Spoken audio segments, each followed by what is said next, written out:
Well, hello and welcome to the show. I'm glad you've joined us again this week. We're talking about stops. What does whoa really mean? How do I get it consistently? How do I make it happen? All of that's coming up right here on Discovering the Horseman Within. Gonna take a ride on one true horse.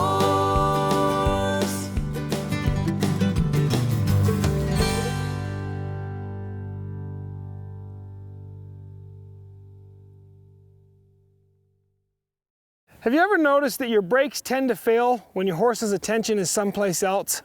That's when all of a sudden the horse seems to not say whoa anymore. He doesn't get it, he doesn't want to stop. So what I do when that happens, I've got to have some way to bring my horse's brain back to me.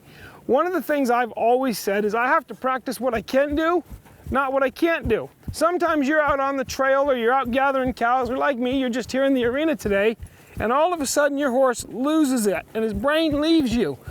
Deuce here is a 5-year-old, and he's just left me here a couple of minutes ago. Now he's not doing anything dangerous, but I can't get exactly everything I want when and where I want it.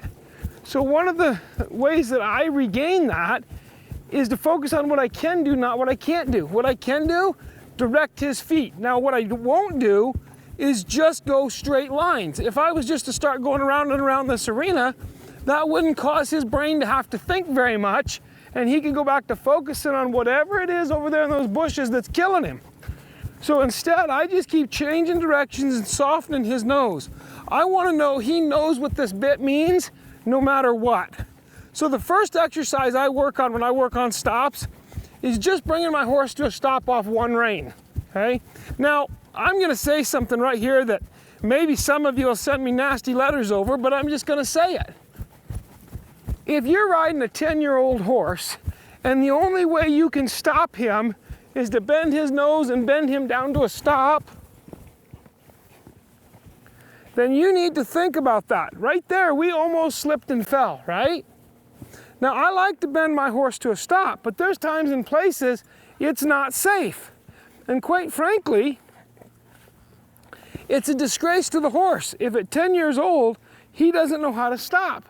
Shoot, for that matter, really at 5 years old, by the time we're done with this horse is going to have a stop. So I want you to use the one rein stop. It's a great emergency brake, but I want to use it until the horse starts to learn what it is I'm looking for. And when he gives me that, I want to move on. So what did I hold for? I waited for the front end to stop moving and the hind end to move around. As soon as the front end stopped moving, I got what I wanted and I released the rein. I enforced a stop. But the one rein stop, just like that, can be dangerous. There can be times and places it doesn't work. Steep hillsides, icy ground, wet ground are all good times and places to tip your horse over. So what I want to do is practice it enough that it teaches my horse how to get stopped off of the rein. And that's it. How to seek a release from forward movement. So when I pick up on him here, I'm just going to take my legs out of him, stop riding, pick up on that rein. I'm going to wait till he moves his hind end over and his front end stops, and then I'm going to release him. You notice I'm not saying whoa. I'm not worried about how I'm sitting. That's coming in a few minutes. I can't reinforce whoa yet. I can't make it happen, so I'm not going to use it. Verbal cues are wonderful, but they come with a lot of responsibility. Your horse will never be any more consistent than you are. So you don't want to use those verbal cues until you can enforce them. Now my seat position, I'm using that. I told you I'm going to stop riding, take my legs off of him, and just let him find a place to stop. I'm softening. This horse is double bred highbrow cat. He loves to carry his head down, almost lower than I like it. So when he pulls it down there really low, I'll kind of hold it till he brings it back up. It's in him to go look a cow in the eye. That's what he wants to do. So I'm not going to get too gripey, but I'll hold here until he brings his head back up to where I like it. Now I'm going to sit up, I'm going to drive up here, release my legs. He's already figuring out what it means when I release my legs, okay? In a couple of minutes, this horse is coming back and saying, I got it, I remember. Your horse probably isn't going to remember it that fast. This release is critical. I gave the horse release the first couple of times. Now he understands, man, if I want to rest, all I have to do is stop moving. And what's also happened, because I'm moving his feet quite a bit, he has managed to quit worrying about what's happening over there in the bushes quite so much. Ride him up here, push his body up, take my legs off and quit riding right there. Now I don't care what he does. No, there he is, he's back in the bushes. I'm all right as long as his feet don't move. If he starts to drift off or get scared, I'm gonna put him back to work. I gave him a big release, he did well on it, so let's go back to work. Don't leave him alone so long he gets in trouble, right? Think about that. If you're thinking about leaving your 9-year-old kid at home alone, you can probably leave him in the house while you go out and work in the lawn, or while you go out and go down the block for the mail, maybe. But you know, a few minutes at a time, you can get away with that. You can't get in the car and go to the grocery store, because if you do, something's going to happen. And if it happens, it's going to be your responsibility. Well, it's the same thing with your horse. Don't leave him alone too long. But now your 9-year-old kid is 16. Now you can leave him alone quite a bit. You're still not going to go away on a week-long vacation, but you can certainly go to the grocery store. Your horse's training moves along in the same manner. You are developing a horse intentionally. We're going to practice this stop one more time. I'm going to ride up here, pick up on his nose. He's already bent. Take my legs off. He didn't do quite as well that time, but he came back to it. Having a plan and a purpose in what you're doing is really critical and important. Once I've got my horse moving on the rein readily, I'm going to go to 2 reins. I didn't like the way we stopped on that left rein. We're going to do it one more time. We're going to ride up here, soften that nose, and I'm going to quit riding. Right there, he comes around and stops. I'm going to release him, pick him up and move off, and I'm going to go to 2 reins. Now, when I start working on my 2 rein stops, there are some things that I think are critical. Now, did you notice we worked about 6.5 minutes on 1 rein stops? Now, if this was an unbroke horse, I might have worked him a little longer, but not a lot longer. I wouldn't have worked him forever, because truthfully, I want to get my horse stopping square and starting to become a finished horse. So I pick up on 2 reins, and I want to soften his nose. When I soften his nose, I want to see his nose come down and get nice and soft, and when it does, I'll release him and do it again. Now remember, I said when I first started riding him, this horse wants to really drag his nose down low. To me, I try to never take what the horse is naturally giving me and get upset over it. That's lower. I don't have any desire to ride my horse's nose down there. But you know what I've noticed over the years? The longer I ride a horse, eventually his head goes to where I want it to be. So I'm not going to get mad. I just pick up on it, soften that rein, drive him up here with my legs. Now when I stop him this time, I'm going to stop riding with my seat, and I'm going to lift my outside, or in this case right hand, just a little bit. And I'm just enforcing that 2nd rein stop right here. Stop riding my seat, lift with that rein, hold him till he's soft. I don't want him backing up. I want to push him forward. When he's soft, comes off that bridle, release him. Okay, so I'm going to ride him off again, and this time I just pick up on him soft and walk him up into that bit and ride forward. Transitions are a huge part of creating a good stop. And some of you right there went, oh man, I don't have time. That's show horse business, Ken. Here's how I feel about that. That's good horse business.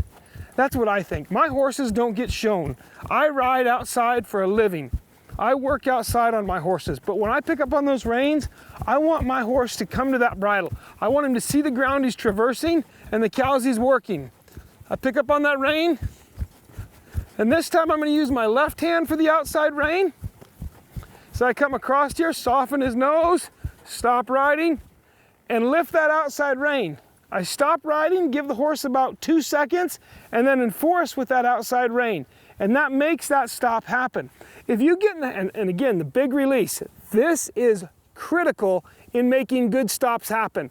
The horse has to have a reason, okay? He has to believe he's gonna get something out of it. If it's not fun for him, he's not gonna do it. He's gonna get sick of it. Okay, so, we trot him back around here. The other thing I do, I don't get in a hurry to go too fast. I like to extended trot and work my horse there a lot, and I'll let him go. Trust him a little bit. Stretch him out there, soften that nose, get him paying attention to that bridle, release your seat. Right there's that second hand. Pick him up. He's starting to figure out what it means to use two reins. So in the first couple of exercises we did here were really critical. We taught the horse to find a stop on one rein. Now again, I worked Deuce here for 5 minutes on that. You may need to work on it for 5 days, but you don't need to work on it for 5 years. You need to get the horse to where he's understanding it and move on. When you go to the second exercise, you're starting to work on two rein stops. In a snaffle bit, I never pull on both reins equally. I always offset them a little bit, because if I pull on him equally, and I give all the pressure I can. If he doesn't stop, I have nothing more to do. When I offset my hands, it offsets his head and puts a kind of a bend in his spine, kind of tweaks his spine, makes it uncomfortable and encourages him to stop. Once I've got that, then I'm gonna break my stop into 3 compartments. I'm gonna break my stop into verbal, my physical, my seat, and the bit, my hands. I'm gonna use the bit first. We've already been practicing it a little bit. We're gonna bust it up. I want you to do these in 5 to 7 minute segments. Today we're gonna do them about 3 to 5 minute segments. But I want you to do it at home, 5 to 7 minute segments each day. Be religious in how you do it and watch what happens. You've made a plan. You're developing the horse piece by piece by piece. You're not just accidentally teaching him to stop one day. You're actually showing him how to do it, educating him and taking him along, and you're gonna end up with an incredible horse. So, as I travel off here, my little horse acts like he'd like to lope. He's just kind of acting like he'd like to step forward into a lope. So I'm gonna let him. We haven't really worked our stop and a lope yet. So I'll just lope him up here. And what I'm gonna do is I'm not gonna worry about my seat, and I'm not gonna worry about a verbal cue. I'm just going to relax and pick up my outside hand and bring that horse back to a stop. I didn't give him the warnings I was giving him. That's not fair. Well, actually it is fair, because no matter what, when you put somebody on this horse, he needs to know how to stop off that bit, no matter what, okay? I give him that few seconds to release. I'm gonna soften that front end and lope off. There's our correct lead. Let's come back over here. Kept that front end soft. Lift that outside rein. And there's that stop, okay? I'm gonna let him soak on that. That was reinforcing how to stop off the reins. Now, we're gonna break that down, we're gonna use our seat. So your reins are gonna come after your seat. You have to give yourself 2 seconds, okay? Lope off out of here. Soften his nose. Lope him up here. I'm gonna sit and relax, pick up that rein. With that 2 seconds, he's falling into the ground. He's bred to stop anyways. This horse he's got centuries of breeding and crawling into the ground. So as soon as he knows what I'm asking of him, he's gonna try it, okay? So I had to reinforce with the rein. Right there, he ran through that bit, so I'm gonna back him off a little bit. Anytime my horse pushes off through that bit, I'm gonna back him up and tell him, don't push on my bit, okay? So I still had to enforce with the rein, lope him around here, and I'm just gonna relax my seat. There I enforced with the rein. You saw him start to stop, and then he thought, I'm not sure, and I enforced with the rein. Tell him, look, you had the right idea, okay? Let him rest a second. It has to be fun for him. If it's not fun for him, he's not gonna do it. Right? Lope him around here. You notice I keep my shoulders square. I sit up straight. I wanna make sure my horse has the chance to ride balanced. Okay, now I'm gonna relax my seat, and I'm just gonna drop down into the saddle, and I never touch the reins. I had him in my hand, but I never lifted that outside rein and enforced it. He got stopped. Okay, so now it's time to add whoa in. Now, I'm gonna lope off here, and as I'm working on this, what I'm gonna do now is I'm gonna use the verbal cue, and I'm not gonna use my seat. And about 2 seconds after I've used the verbal cue, I'm gonna enforce with the reins. So I lope along, whoa, pick up that rein. Now he started to stop. This horse is getting it. He's going, hey, I'm coming back to class. I understand the lesson. But he didn't quite stop. So I picked up the rein. I'm gonna let him sit here and soak on it for a couple of seconds, listen to the parrots and enjoy the sounds of the evening. And then we're going to roll around here and lope off again. Okay? And I like to work on my lope departure. You notice I'm not letting this horse just trot off. If we're gonna lope, let's lope clean. We can learn to lope off just as quiet and easy from a standstill as we can from a trot. Soften that nose. Don't worry about your seat. Don't try, in fact, try not to sit correctly. Don't worry about your hands. Loping up here. Whoa. Okay, he was a little up front endy on that. So we're not gonna rest real long. We're gonna lope off. Whoa. Right there. I didn't have to touch my reins or my seat, okay? You're gonna work on this 5 to 7 minutes each day. Now we're gonna put it all together, okay? And this horse is starting to understand it. We don't have to do this. One of the mistakes we make is drilling our stops non-stop. Just drill, drill, drill. If you notice, I spend a lot of time resting and a lot of time changing directions, giving my horse a reason. Now when I stop, I'm gonna position my seat. So I've already sat down so that my horse is ready for it. I've sat down. I'm gonna take my legs off and say, whoa. There's the rein, I'm gonna back him up. You shouldn't have pushed through that rein. Let him rest. Change directions. Rest, how long should I let him rest? He's getting about 3 to 5 seconds from me right now, maybe 10 seconds, but he's not working that hard either. He's just getting a little bit of a release. Ride him up here, relax my seat. Whoa. There's the rein. Back him up, he pushed through it. What was back here? You gotta stop back here where I said it, not up there. Change directions. Lope off. Fix that with the rein. Let's keep him correct. You're developing an incredible partner here, and you wanna make sure he has the training and knowledge to understand what you're doing. This is you practicing the art of leadership. You have to set him up here. You're gonna ride him up here. Whoa. Right there. I didn't need the reins. It's a perfect spot to stop.